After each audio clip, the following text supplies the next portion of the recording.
আউযু বিল্লাহি মিনাশ শাইতানির রাজীম। বিসমিল্লাহির রহমানির রহিম।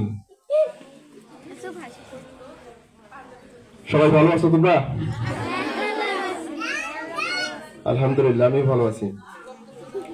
তো আজকে তোমাদের ইকরা কোচিং সেন্টারের তোমাদের যে চূড়ান্ত বার্ষিক মডেল টেস্ট হয়েছিল তার ফলাফল প্রকাশ করা হবে। এটা তোমরা ইতিমধ্যে জেনেছো এবং সেই উদ্দেশ্যে তোমরা আসছো।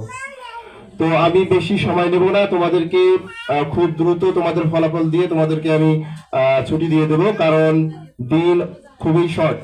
ঠিক আছে? আর এখানে উপস্থিত যারা আছে অতিথিবৃন্দ, তারা অনেক সময় নিয়ে আসছে, তাদেরও সময়ের অনেক মূল্য আছে। তো সর্বপ্রথম আমি প্রশংসা জ্ঞাপন করতেছি মহান আল্লাহ তাআলার, যার অশেষ দয়া এবং রহমতে আমরা আজকে ইকরা কোচিং সেন্টারের বার্ষিক যে মডেল টেস্ট হয়েছিল সেটার ফলাফলে অনুষ্ঠানে আমরা উপস্থিত হতে পেরেছি। এই কারণে একবার আমরা সবাই বলি আলহামদুলিল্লাহ। যাই হোক, আজকে আমাদের অনুষ্ঠানের শুরু হবে পবিত্র কোরআন তেলাওয়াত দিয়ে। তাই পবিত্র কোরআন তেলাওয়াত করতে আসছেন ইকরা কোচিং সেন্টারের তৃতীয় শ্রেণীর ছাত্র মোহাম্মদ আতিক আল হাসিব।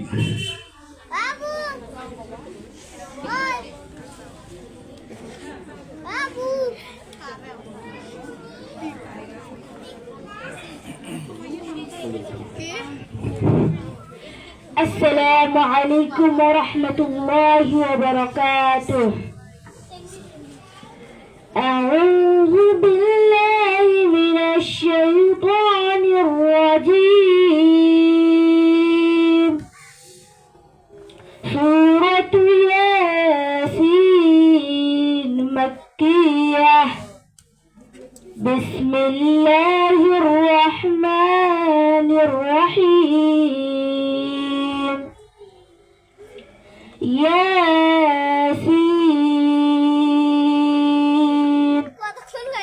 والقرآن الحكيم إنك لمن المرسلين على صراط مستقيم تنزيل العزيز الرحيم لتنذر قوما ما أنذر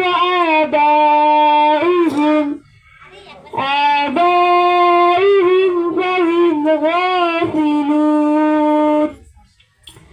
لقد حق القول على أكثرهم فهم لا يؤمنون. إنا جعلنا في أعناقهم أغلالا فهي إلى الأذقان فهم مقمحون. وجعلنا من بين أيديهم سدا ومن خلفهم سدا فأغشيناهم فهم لا يبصرون. وسواء عليهم أنذرتهم أم لم تنذرهم لا يؤمنون. إنما تنذر من اتبع الذكر وخشي الرحمن بالغيب فبشره بمغفرة وأجر كريم. إنا نحن نحيي الموتى ونكتب ما قدموا وآثارهم وكل شيء أحصيناه في إمام مبين. السلام عليكم ورحمة الله وبركاته. মাশাআল্লাহ, অনেক সুন্দর একটা কোরআন তেলাওয়াত আমরা শুনলাম। আমরা এই পর্যায়ে আমরা আমাদের যিনি বিশেষ অতিথি আছেন ধুমেরকুটি সরকারি প্রাথমিক বিদ্যালয়ের সিনিয়র শিক্ষক মোহাম্মদ ফারুক হোসেন স্যার, তিনি আমাদের মাঝে উপস্থিত আছেন। স্যারকে আমি অনেক রিকোয়েস্ট করছি এখানে আসার জন্য। তো স্যার তোমাদের উদ্দেশ্যে মূল্যবান কিছু মতামত পেশ করবে, তোমরা মনোযোগ দিয়ে শোনো। ধন্যবাদ মোহাম্মদ স্যারকে। বিসমিল্লাহির রহমানির রহিম। ফলাফল প্রকাশ ও পুরস্কার বিতরণ অনুষ্ঠান ইকরা কোচিং কর্তৃক আয়োজিত আজকের এই ফলাফল প্রকাশে উপস্থিত আছেন আমাদের সম্মানিত শিক্ষক আলামিন ভাই, আহমদ আলী উচ্চ বিদ্যালয় সহকারী শিক্ষক কৃষি, আর উপস্থিত আছেন আমাদের এলাকার গণ্যমান্য ব্যক্তিবর্গ, উপস্থিত আছেন বিভিন্ন বিদ্যালয়ের ছাত্রছাত্রীবৃন্দ, সকলের প্রতি রইল আমার সালাম। আসসালামু আলাইকুম রহমতুল্লাহ বারাকাতুহু। তোমরা সবাই কেমন আছো? জোর কই, সবাই ভালো আছো না? ইকরা, ইকরা অর্থ বোঝো? ইকরা অর্থ কি? হ্যাঁ, পড়ো। ইকরা আরবি শব্দ, বাংলা অর্থ হলো পড়ো। ইকরা ইকরা ইকরা, পড়ো পড়ো পড়ো, পড়ার বিকল্প কিছু নাই। যেটা পড়া হতে হবে আবার কম্পিটিশন যুক্ত, যেমন তেমন করে পড়লে হবে না, প্রতিযোগিতামূলক করতে হবে।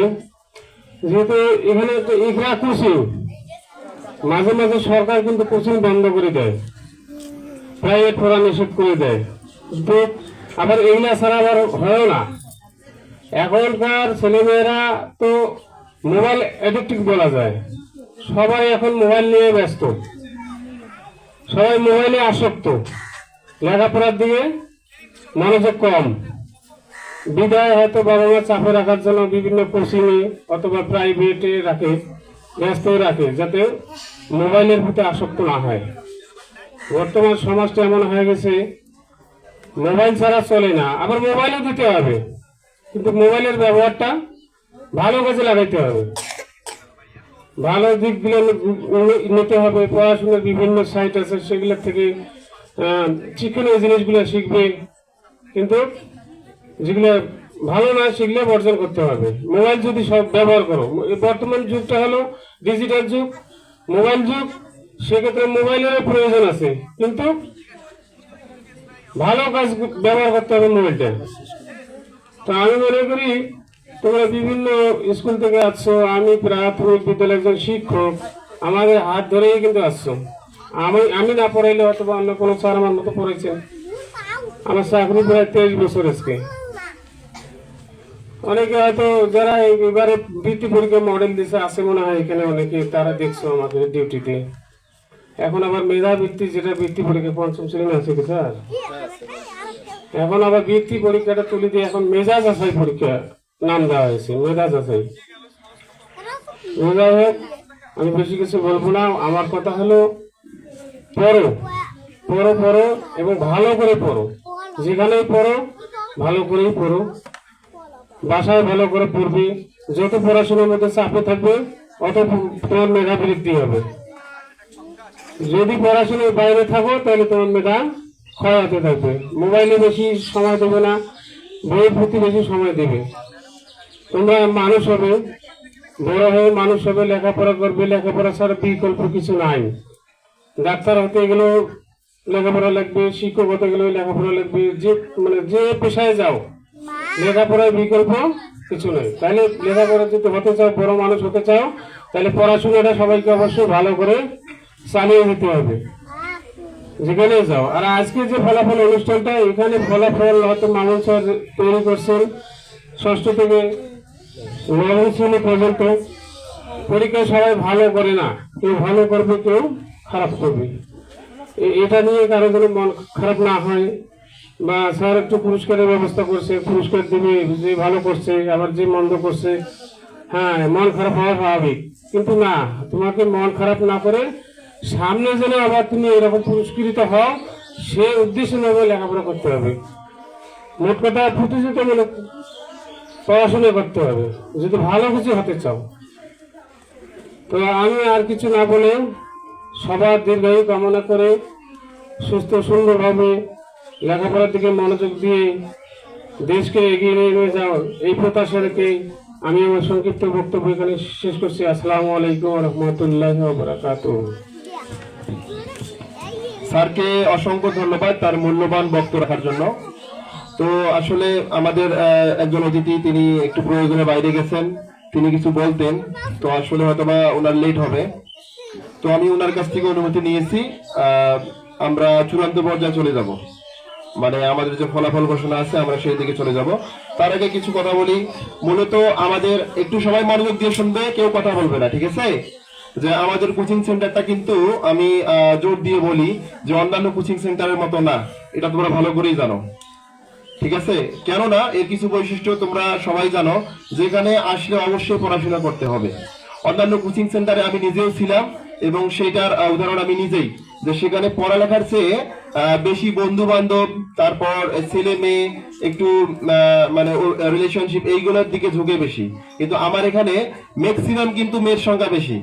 এটা তোমরাই সেদিন একজন আমাকে বলেছিলে ক্লাস 7-এর, যে এরকম তোমাদের এখানে মানে আমার এখানে নাকি ছেলে আসবে না। আমি বলছি কেন? স্যার আপনি যে কঠোর, এখানে কোনো ছেলে আসবে না, কারণ আপনি তো এই ধরনের জিনিস পছন্দ করেন না। তো আলহামদুলিল্লাহ, আমি যদি ওই ওপেন রিলেশনশিপের ব্যবস্থা করে দিতাম তাহলে হয়তো বা আমার এই বাসায় থাকা হইতো না, আমাকে বাসা ভাড়া নেওয়া লাগতো।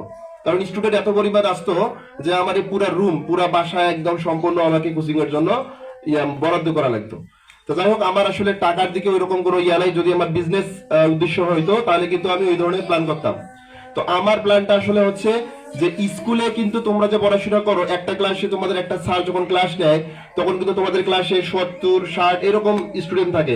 সবাইকে কিন্তু আসলে 45 মিনিটে সবকিছু বোঝানো সম্ভব না, ঠিক আছে? এটা যদি কেউ বলে যে না কোচিং এর দরকার নাই, সেটা কিন্তু পুরোপুরি তার বলা ঠিক হবে না। কোচিং এর দরকার নেই, কিন্তু তার কমপক্ষে প্রাইভেটের দরকার আছে। বাসায় একটা গার্ড দেওয়ার জন্য কারো অবশ্যই প্রয়োজন লাগবে, হয়তো বা বড় ভাই বা মা বা বাবা, এই ধরনের কাউকে লাগবে। কিন্তু দেখা যাচ্ছে যে অনেক সময় পিতা মাতারা ওইরকম শিক্ষিত হয় না, বা শিক্ষিত থাকলেও তারা ব্যস্ত থাকে, এই কারণে কিন্তু প্রাইভেটের ব্যবস্থা আছে। আর ওইখান থেকে কিন্তু কোচিং এর ইয়েটা আসছে। তো কোচিং এ পড়ে কেউ আসলে কোনোদিন ক্ষতিগ্রস্ত হয়নি। এটা কি কেউ বলতে পারবে তোমরা ক্ষতিগ্রস্ত হয়েছো? অনেকে মনে করে যেটা বিজনেস, কিন্তু বিজনেস আসলে যদি বিজনেস হয়ে থাকে তারপরে কি তোমরা কি মানে ক্ষতিগ্রস্ত হয়েছো এখানে এসে? না। আচ্ছা, যাই হোক, এখন ফলাফলের দিকে আসি। আমি মূলত এই ফলাফলগুলো যে আসলে তৈরি করছি, আমরা দুজন শিক্ষক এখানে খাতা কেটেছি, খুব নিখুঁত ভাবে কাটার চেষ্টা করেছি। আমরা কিন্তু মানুষ, ভুল হতে পারে, কিন্তু তারপরে আমরা নিখুঁত ভাবে খাতা কাটার চেষ্টা করেছি। এবং সেই সঙ্গে ফার্স্ট, সেকেন্ড, থার্ড এদের খাতা ভালোভাবে আমরা চেক দিয়েছি, ভালোভাবে চেক দিয়েছি। এবং কারো ওপর যে কাউকে আমি পিঠে নিয়েছি, কাউকে আমি পিঠে নিয়েছি, এই ধরনের কোনো কিছু করা হয়নি। লিগাল যে নাম্বার পেয়েছে তাকে সেই নাম্বার দেওয়া হয়েছে, এবং হাতের লেখার উপরেও নাম্বার দেওয়া হয়েছে। এখন এইখানে কি সবাই ফার্স্ট হবে তোমরা? এটা কি যুক্তিসঙ্গত? স্কুলে কি এরকম হয়? সেকেন্ড কি সবাই হবে? হবে না। এখন দেখা যাবে যে কেউ আছো তোমরা ফার্স্ট, সেকেন্ড, থার্ড এর কাছাকাছি, দেখা যাচ্ছে 5-6 মার্কের জন্য তোমরা 4 হয়ে গেছো, বা এরকম পঞ্চম স্থানে তোমরা আছো। এটাতে মন খারাপ করা যাবে না, এটাই স্বাভাবিক। আজ ও হয়েছে ফার্স্ট, কাল তুমি হতে পারো, তাই না? তো এই কারণে আমি বলতেছি মন খারাপ করবে না। হয়তো বা দেখা গেছে যে তোমার ফার্স্ট হওয়ার কথা ছিল, তুমি আশা নিয়েছিলে কিন্তু হতে পারোনি, এটা নিয়ে মন খারাপ করা যাবে না। কারণ আমি সবাইকে সমানভাবে ভালোবাসি এবং খাতাটা সমানভাবে আমি কেটেছি। আর একটা কথা হচ্ছে যে এখানে আমি তোমাদের যে পরীক্ষা নিয়েছি, কত মার্কের নিয়েছি বলতো? প্রতিটা সাবজেক্ট 50 মার্কের করে পরীক্ষা নিয়েছি। প্রতি মাসে 4টা করে পরীক্ষা নিয়েছি, তাই না? তো 2 মাস আমি পরীক্ষা নিয়েছি। তো দুইটা এই প্রতি মাসে যে আমি 4টা করি, মানে আবার প্রতি সপ্তাহে একটা করে পরীক্ষা ছিল, কিন্তু পরীক্ষা হচ্ছে 2টা, শুক্রবার এবং কি শনিবার। তো টোটাল পরীক্ষা হয়েছে 16টা সাবজেক্টের পরীক্ষা হয়েছে 50 মার্ক করে। শুধুমাত্র ক্লাস 9-এর ওদের মার্কটা হয়েছে 420 মার্কের, আর তোমাদের টোটাল মার্ক হয়েছে 375 মার্কের। এইসব মার্কের মধ্যে দেখা গেছে যে আমি যে তোমাদের 50 মার্কের পরীক্ষা নিয়েছি, সময় দিয়েছি কত? 1 ঘন্টা 20 মিনিট। এটা কিন্তু আসলে ঠিক না, এটা আমি জানি ঠিক না। কারণ স্কুলে দেয় 2 ঘন্টা, 50 মার্কের পরীক্ষার জন্য 2 ঘন্টা দেয়, কমপক্ষে 1 ঘন্টা 40 মিনিট কিন্তু দেওয়া লাগতো। কিন্তু আমি এখানে একটা কৌশল অবলম্বন করছি, সেটা কি? আমার এটা কোচিং, এখানে যদি তোমরা ফেলও করো কোনো সমস্যা নেই, কারণ এটা স্কুল না। কিন্তু আমি তোমাদের এখানে সময় কম দিয়ে তোমাদের লেখার গতিটাকে বাড়ানোর চেষ্টা করছি, এবং আলহামদুলিল্লাহ অনেকেই তোমাদের লেখাকে দ্রুত লিখতে গিয়ে তোমরা এমন হয়ে গেছো। প্রমাণ আছে স্যার, প্রমাণ আছে যে তারা বার্ষিক পরীক্ষায় 2.5 ঘন্টার মধ্যে পরীক্ষা শেষ করে আধা ঘন্টা বসেছিল। মানে লেখা এত ফাস্ট ছিল, এখানে লিখে লিখে অভ্যাস হয়ে গেছে। হয়তো মার্ক কম পেয়েছে। আমি যে 420 মার্ক ক্লাস 9 এবং অন্যান্য ক্লাসের 375 মার্কের পরীক্ষা নিয়েছি, আসলে যারা ফার্স্ট, সেকেন্ড, থার্ড হয়েছে তাদের কিন্তু মার্কটা আসলে অত ভালো হয়নি। দেখা গেছে যে 300, 320 এরকম মূলত এর কারণ হচ্ছে আমি সময় কম দিয়েছি, ঠিক আছে, কিন্তু এরা সবাই ভালো স্টুডেন্ট। তো এটা আমার কৌশল ছিল এবং আমি এই কৌশল ইউজ করবো, হয়তো আমার সামনের বছরে ইনশাল্লাহ 20 মিনিট বাড়াই দিতে পারি, কিন্তু সময় আমি বাড়াবো না। কারণ এখানে তোমরা প্র্যাকটিস করবে কিভাবে দ্রুত লেখা যায়, আর ওখানে গিয়ে কি তোমরা দ্রুত লিখে তোমরা রিভিশন দিবে, যেন রিভিশন দেওয়ার সময় পাও। তো এই কারণে আমি এই সিস্টেমে চলতেছি, এটা নিয়ে কেউ মন খারাপ করবে না, কোনো অভিযোগ দিবে না, ঠিক আছে। তো এখন আমি ফলাফল ঘোষণার দিকে যাচ্ছি। সবাই আসলে একটু হয়তো বা ভয়ে ভয়ে আছো, ভয় পাওয়ার কিছু নেই। আর সেই সাথে আমি কিন্তু সবার জন্য সান্ত্বনামূলক পুরস্কার রাখছি, ঠিক আছে, যেহেতু সবাই পরীক্ষায় অংশগ্রহণ করছে সবার জন্য সান্ত্বনামূলক পুরস্কার আছে। এবং কোচিং ফার্স্ট, যে ফার্স্ট হয়েছে সেই কিন্তু হয়েছে কোচিং ফার্স্ট। আমি একটা মেয়ের স্যার খাতা দেখছি, আমি নিজে আবার অবাক হয়েছি যে তার খাতা মানে A to Z আমি একটা বানান ভুল পাইনি।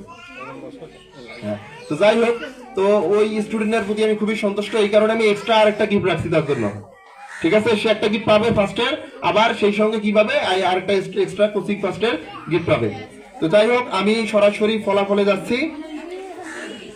তো প্রথমে আমি শুরু করব ষষ্ঠ শ্রেণী থেকে, ঠিক আছে, প্রথমে আমি ষষ্ঠ শ্রেণী থেকে শুরু করব। তো এখন ফলাফলটা প্রকাশ করবে, আমি নিজ থেকে এই দায়িত্বটা স্যারকে দিচ্ছি, ফারুক স্যারকে। ফারুক স্যার ফলাফল প্রকাশ করবে।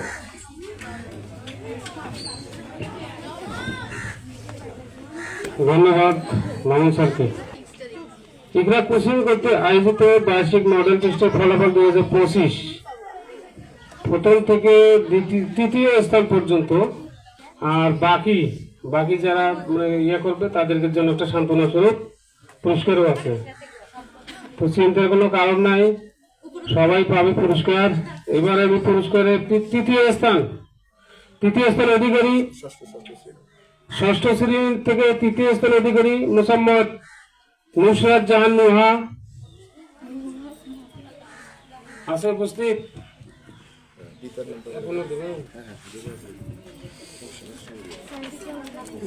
পিতার নাম মোহাম্মদ নাকিমুল আলম, তার প্রাপ্ত নম্বর 258, কতর মধ্যে স্যার 375-এর মধ্যে।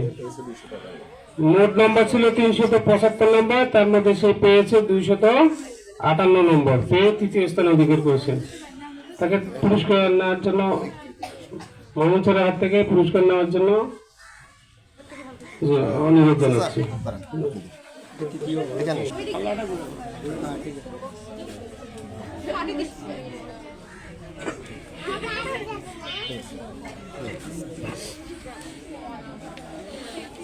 এবারে ষষ্ঠ শ্রেণীর থেকে দ্বিতীয় স্থান অধিকার করেছেন মোহাম্মদ রহমত আলী, পিতা মোহাম্মদ রিয়াজুল ইসলাম বাদল। 375-এর মধ্যে প্রাপ্ত নম্বর তার হলো 298। সবাই দেন, সবাই মিলে মোহাম্মদকে তার পুরস্কার নেওয়ার জন্য বিনীতভাবে আহ্বান জানাচ্ছি। দ্বিতীয় এটা হ্যাঁ, না না এটা দ্বিতীয়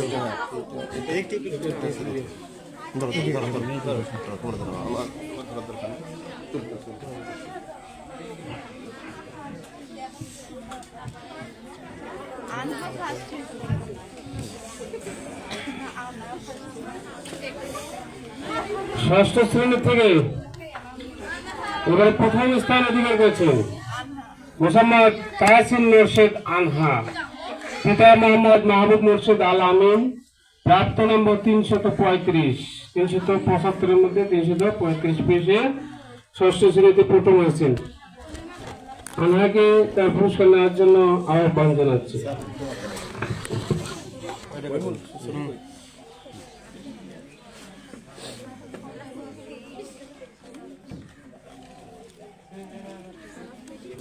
ইয়ে করি তো ছবিটাই তো এরকম করে আগে করলে ভালো হতো।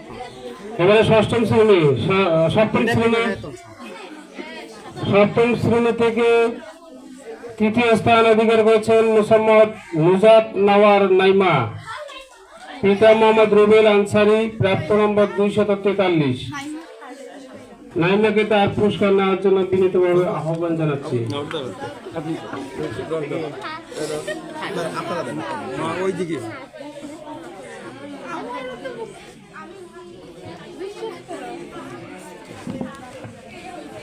ধন্যবাদ নাইমাকে। এবারে সপ্তম শ্রেণী থেকে দ্বিতীয় স্থান অধিকার করেছেন মোহাম্মদ মাহফুজা আফরোজ সুমাইয়া, পিতা মোহাম্মদ মাহফুজুর রহমান, প্রাপ্ত নম্বর 269 375। সুমাইয়াকে পুরস্কার নেওয়ার জন্য আহ্বান জানাচ্ছি। এদিক টাকা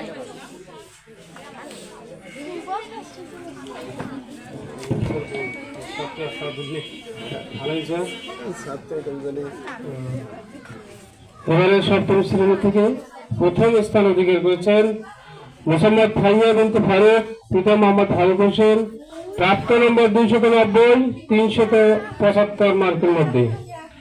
ফাইয়াকে তার পুরস্কার নেওয়ার জন্য বিনীতভাবে আহ্বান জানাচ্ছি।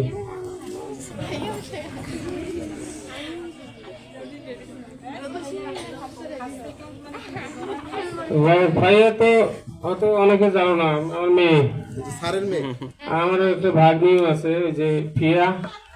হ্যাঁ, তো ফিয়া একটু দুর্বল আমি জানি, স্যার আমাকে অনুরোধ জানাবো যে একটু যেন চাপ দেয়। এবারে অষ্টম শ্রেণী থেকে তৃতীয় স্থান অধিকার করেছেন মোহাম্মদ রিফা জান্নাতি রুচি। রিফা জান্নাতি রুচি, পিতা মোহাম্মদ রবিউল ইসলাম, সেই প্রাপ্ত নম্বর 169 375 মধ্যে। এই দেখো তো, এই পাশে ক্যামেরায় দিকে ফ্ল্যাশ কেন স্যার, এই যে ব্যানারটা তো ব্যানার অষ্টম শ্রেণী থেকে দ্বিতীয় স্থান অধিকার করেছেন মোহাম্মদ নূর হাফসা, পিতা মোহাম্মদ রফিকুল ইসলাম রাফি, প্রাপ্ত নম্বর 175 375 মধ্যে। হাফসার হাতে পুরস্কার তুলে দিচ্ছেন অত্র ইকরা কোচিং সেন্টারের পরিচালক মোহাম্মদ মামুন স্যার। অষ্টম শ্রেণী থেকে প্রথম স্থান অধিকার করেছেন মোহাম্মদ জান্নাতুল ফেরদৌস সুমাইয়া, পিতা মোহাম্মদ শাহিনুর রহমান হুরু, প্রাপ্ত নম্বর 234 375 মধ্যে। পুরস্কার নিচ্ছেন সুমাইয়া, অষ্টম শ্রেণী। এবারে নবম শ্রেণী থেকে তৃতীয় স্থান অধিকার করেছেন মোহাম্মদ তাওসিফ ইসলাম, পিতা মোহাম্মদ হাবিবুর রহমান হবি। তাওসিফ ইসলামকে তার পুরস্কার নেওয়ার জন্য আহ্বান জানাচ্ছি।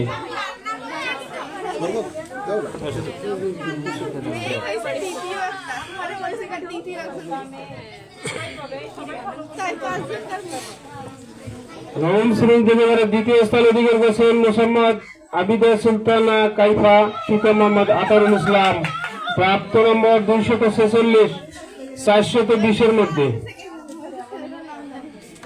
কাইফার হাতে পুরস্কার দিচ্ছেন ইকরা কোচিং পরিচালকের প্রধান মামুন স্যার। ওখানে নবম শ্রেণী থেকে প্রথম স্থান অধিকার করেছেন মোহাম্মদ ইসমাইল হোসেন রিফাত, পিতা মোহাম্মদ খায়রুল ইসলাম, প্রাপ্ত নম্বর 312 420 মধ্যে। তার হাতে পুরস্কার তুলে দিচ্ছেন মামুন স্যার।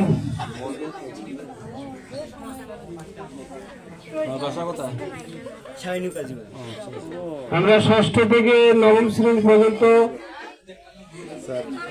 মেধাবীদের পুরস্কার দেওয়া শেষ বলেন, কিন্তু আমরাও স্কুল ফার্স্ট করি না। স্কুল ফার্স্ট, এখানে কোচিং ফার্স্ট আছে, এখন কোচিং ফার্স্টের ঘোষণা দেবেন আমাদের মামুন স্যার।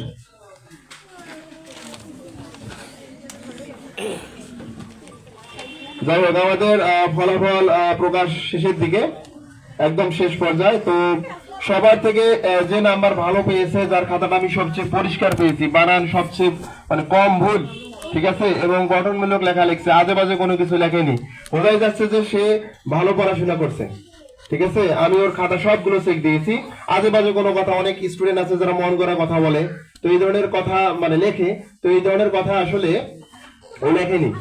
ও যা লিখছে সব আসলে ওর যেভাবে সে পড়ছে সেইভাবে লিখছে, তো এই কারণে তাকে কোচিং ফার্স্ট করা হয়েছে। তো কোচিং ফার্স্ট হয়েছে মোসাম্মদ তাসমিন মোর্শেদ আনহাকে তার গিফট নিয়ে যাওয়ার জন্য অনুরোধ করা হচ্ছে। স্যার যাই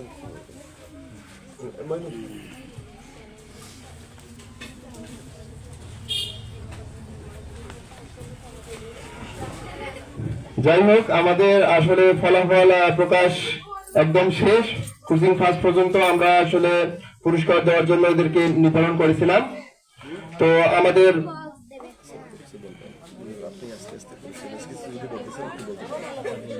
আচ্ছা, তোমাদের উদ্দেশ্যে আমাদের আলামিন স্যার কিছু গুরুত্বপূর্ণ কথা বলবে। মনোযোগ সহকারে শোনো। স্যার একটু প্রয়োজনে বাইরে গেছিল, তো তোমরা আশা করি ধৈর্য সহকারে শুনবে, কথা বলবে না।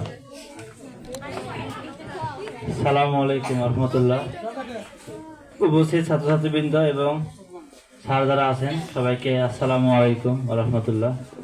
আসলে ইকরা কোচিং সেন্টার নামটা আসলে অনেক সুন্দর আর কাজটাও সুন্দর। আমি যতগুলো কোচিং সেন্টার দেখছি আর কি এ পর্যন্ত দেখেছি যতগুলো কোচিং সেন্টার, যে আসলে আমাদের বাস্তব জীবনে যে শিক্ষাটা হয় এই শিক্ষাটা শুধু মানে পড়াশোনার ক্ষেত্রে না, এটা নৈতিক শিক্ষাও দরকার আছে।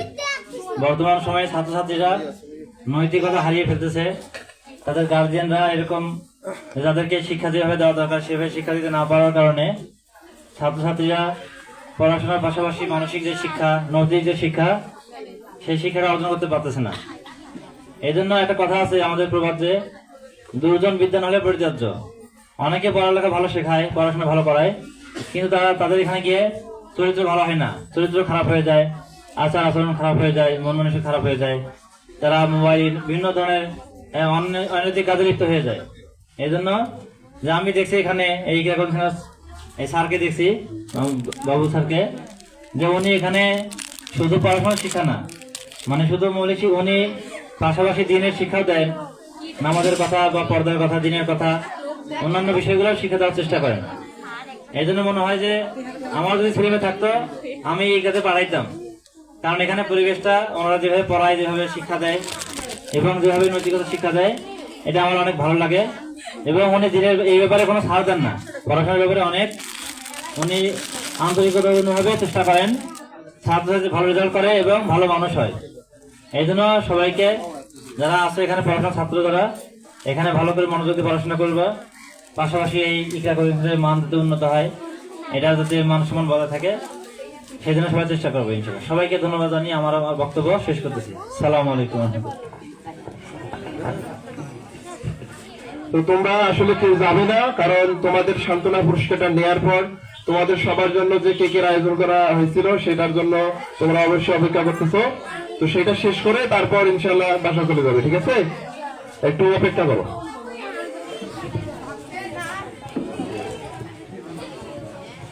সবার উদ্দেশ্যে বলছি, হ্যালো, শোনো, লেখা যখন লেখবে, ঠিক আছে, লেখার ইয়েটা ভালো, যার হাতের লেখা যত সুন্দর সে ততই প্রশংসিত হয়। অর্থাৎ হাতের লেখাগুলো সুন্দর করবে, মার্জিন দেখাটা সুন্দর করে দেবে, এক স্কেল উপরে এক স্কেল আবার উচ্চতায় দেবে, ভালো করে সুন্দর করে মার্জিনটা দেবে। হাতের লেখাগুলো যেন একটা ওয়ার্ড থেকে একটু স্পেস থাকে, আবার একটা লাইন থেকে আরেকটা লাইনের জন্য একটু স্পেস থাকে। হাতের লেখাগুলো অন্তত পক্ষে সবাই সুন্দর করবে। আর এই যে স্যার বললো আমাদের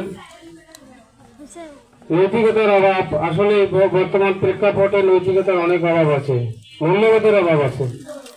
স্যারকে আমরা অনুরোধ করবো স্যার যেন এদেরকে আবার ইসলামী শিক্ষায় কিছু শিক্ষা দেন, যেন নামাজ অন্তত তারা যেন বাসায় নামাজ পড়ে, এইভাবে তাগিদ দেবেন সব, তারা যেন নামাজ পড়ে এবং নিজেকে যেন হেফাজত করে চলে। তো স্যার আর কিছু বলবো?